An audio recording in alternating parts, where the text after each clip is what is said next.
વરસાદના પ્રકારો.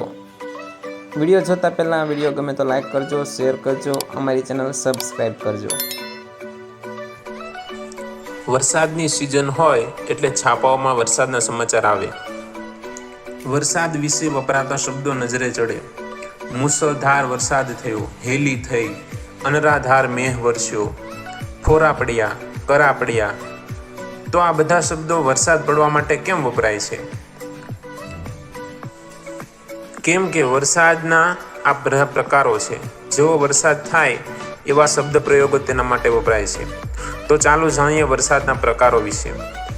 ગુજરાતી લોક સાહિત્ય પ્રમાણે વરસાદના 12 પ્રકાર છે.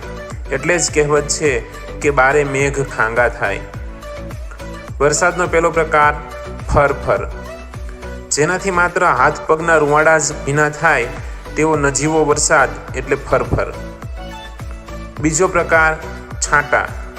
ફરથી વધુ વરસાદ, છાંટા જમીન પર પડ્યાના નિશાન થાય તેવો વરસાદ એટલે છાંટા પડ્યા એમ કહેવાય. વરસાદનો ત્રીજો પ્રકાર ફોરા.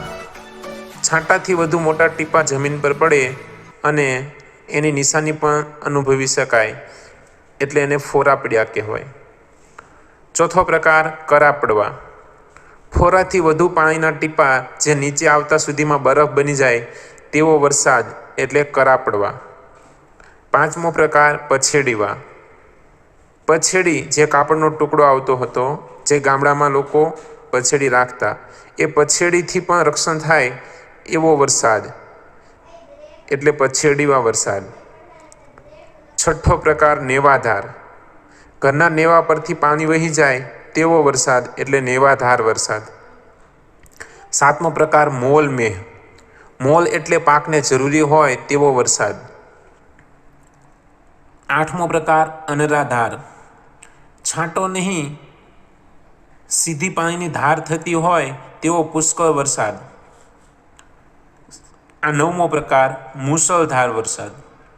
સાંભેલા જેવી ધાર થાય તેવો અતિશય વરસાદ એટલે મુસળધાર વરસાદ. દસમો પ્રકાર ઢેફા ભાંગ. વરસાદની તીવ્રતા એટલી હોય કે ખેતરના માટીના ઢેફા પણ ભાંગી જાય તેવો વરસાદ એટલે ઢેફા ભાંગ વરસાદ. 11મો પ્રકાર પાણ મેહ.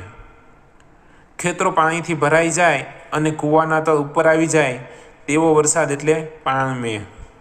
અને છેલ્લો પ્રકાર હેલી. સતત 1 અઠવાડિયા સુધી ચાલે તેવો વરસાદ એટલે હેલી વરસાદ.